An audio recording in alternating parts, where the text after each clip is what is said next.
Bonjour à tous, j'espère que vous allez bien. Aujourd'hui je vous retrouve pour un tuto assez long dans lequel je vais vous présenter le bracelet automnal. L'automne était donc le thème que nous avions en commun avec Camille de la chaîne de Blue Corporation. Je vous mets évidemment le lien de sa vidéo et de sa chaîne en barre d'infos puisqu'elle a fait elle aussi un tuto sur ce thème là.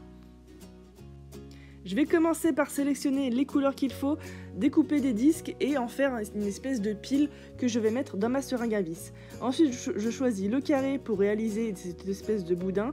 Donc il n'y a rien de compliqué pour utiliser la seringue à vis, il suffit juste d'avoir de la pâte assez molle pour pas qu'elle se craquelle. Et même si elle se craquelle un petit peu sur les bords, c'est pas bien grave. Et je vais ensuite du coup pouvoir avoir une espèce de joli serpentin que je vais découper en tout petits morceaux. Et avec ces petits morceaux, je vais venir former une plaque. Donc ce sera le premier élément de notre bracelet.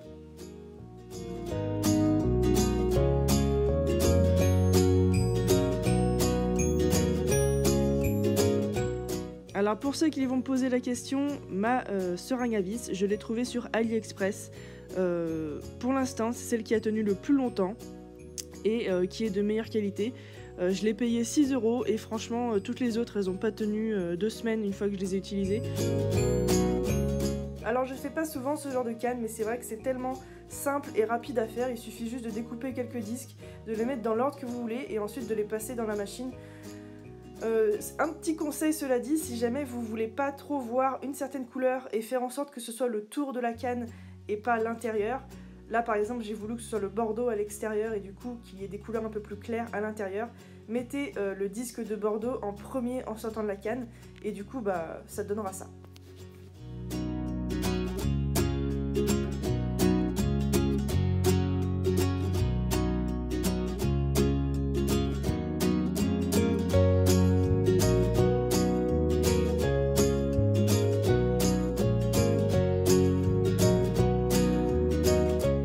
Petit morceau tout simple, je vais superposer plusieurs plaques de pâte de différentes couleurs et je vais passer la lame crantée par-dessus. Ensuite, je vais repasser le tout à la machine à pâte juste pour aplatir et faire en sorte d'avoir des jolies plaques. Et voilà, on a du coup un autre morceau de notre bracelet.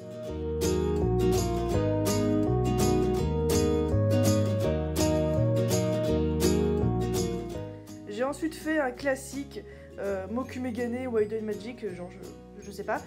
J'ai superposé plusieurs plaques de pâte que j'ai passées au cran le plus épais de la machine à pâte par la suite. Et j'ai ensuite appliqué une plaque de texture. Donc pour info, mes plaques de texture, ce sont toutes des Lisa Pavelka. Vous pouvez les retrouver sur tous les sites à peu près. Et je vais bien garder les scalps puisque je vais les remettre sur une autre plaque pour que ça me fasse deux plaques du coup avec les mêmes motifs à chaque fois.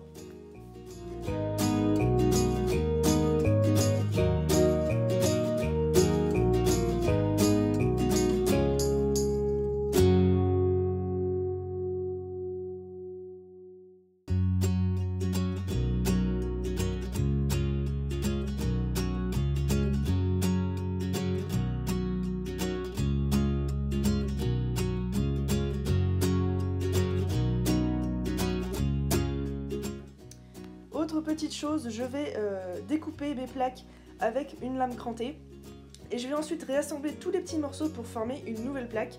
Donc ça me servira là aussi pour mon bracelet pour faire un autre motif.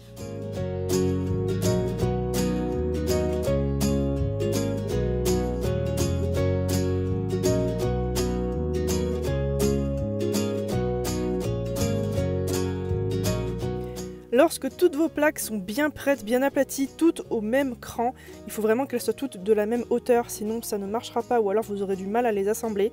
Vous allez pouvoir réaliser donc votre bracelet. Alors personnellement, c'est un patron que j'ai fait moi-même en papier, donc vous ne le trouverez pas sur internet, c'est quelque chose que j'ai testé. Un petit conseil, si jamais vous voulez faire vos propres patrons en papier, n'hésitez pas à les faire, mais d'abord à les tester avec de la pâte polymère pour être sûr qu'ils aillent bien à votre tour de poignet et surtout pour être sûr que ça tombe bien. Parce que des fois on croit que ça va faire joli et en fait non, pas du tout. Donc du coup j'ai testé celui-là avec de la pâte polymère, de la scrap et du coup il m'allait vraiment très bien, donc j'ai décidé d'en faire un joli bracelet.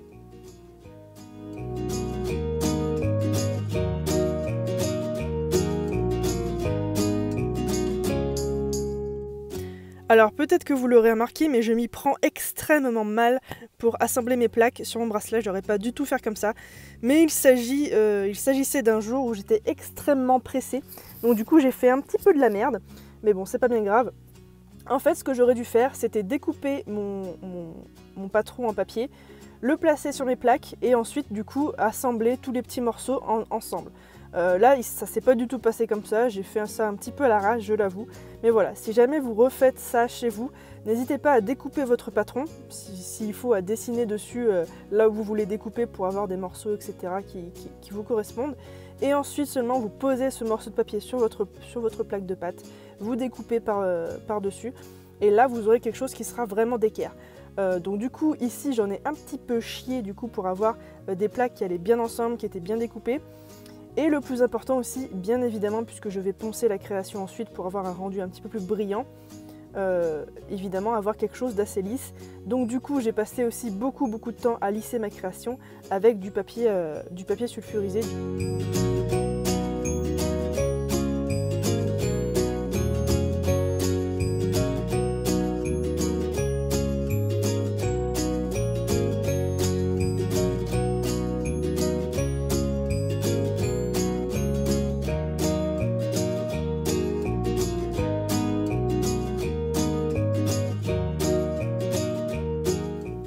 Alors ensuite je vais passer à la première cuisson, donc une fois que tout est bien lisse, que tout est bien ok au niveau des découpes, des bords surtout, je vais donc passer tout ça en cuisson normale sur une canette. Alors je prends une canette slim parce que je trouve qu'elles vont beaucoup mieux ensuite, elles sont beaucoup moins larges, du coup personnellement ça me va mieux au poignet.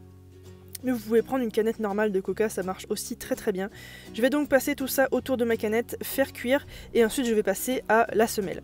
Alors je suis assez fière de moi pour le coup parce que vous voyez mes plaques sont quasiment toutes utilisées à fond, j'ai quasiment rien jeté et vous voyez même ce qui va rester ça va me servir de semelle. Je vais tout mélanger ensemble pour que ça me forme du coup une espèce de couleur qui sera en accord avec le bracelet et voilà et du coup j'aurai ma semelle pour le bracelet.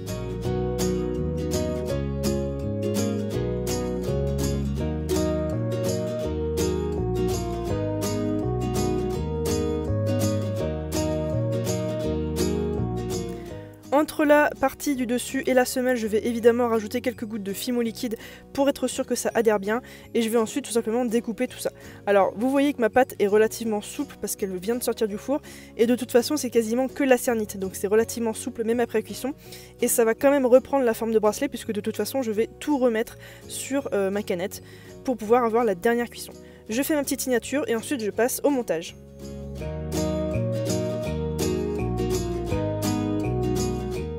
Alors pour le montage, j'ai hésité pendant un moment, déjà bien avant, j'ai fait le ponçage et le lustrage parce que comme vous voyez, il est beaucoup plus brillant maintenant.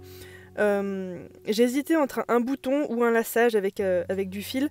Le laçage avec du fil ne me laissait pas assez de largeur pour que je puisse passer mon poignet dedans. Donc du coup, j'ai opté pour un laçage avec un fil élastique. Donc ici c'est un fil blanc, mais vous verrez sur les photos de la fin, j'ai changé. J'ai pris un fil noir élastique qui va beaucoup mieux du coup. Et du coup, je peux passer mon poignet dedans sans souci. Et évidemment, le bracelet ne se barre pas. Alors, personnellement, je pense que j'ai fait une erreur là-dessus. J'aurais dû mettre un bouton, je pense que ça aurait été beaucoup plus joli. Mais je voulais absolument essayer ce type de fermeture avant de me dire que c'était une mauvaise idée. Et pour info, le tuto sur le laçage est disponible déjà sur ma chaîne avec le tuto du collier couture. Je vous laisserai y jeter un œil tout simplement en cherchant collier couture libellule sur YouTube. Vous allez très certainement trouver. Sur ce, notre bracelet est terminé. Personnellement, il me plaît beaucoup. J'ai hâte de savoir ce que Camille aura prévu pour ce thème de l'automne, puisque je vous rappelle que c'est un tuto en partenariat, en collab avec Camille. On a décidé de faire plusieurs tutos avec plusieurs thèmes en commun. J'espère que ça vous plaira vraiment. Si c'est le cas, n'hésitez pas à vous abonner à sa chaîne, à la mienne, à m'aider sur Utip, à aller voir tous les liens qui sont en barre d'infos, à me suivre sur Facebook, Instagram, etc. Vous connaissez la musique. Et puis sur ce, je vous dis à très bientôt pour d'autres tutoriels. Ciao!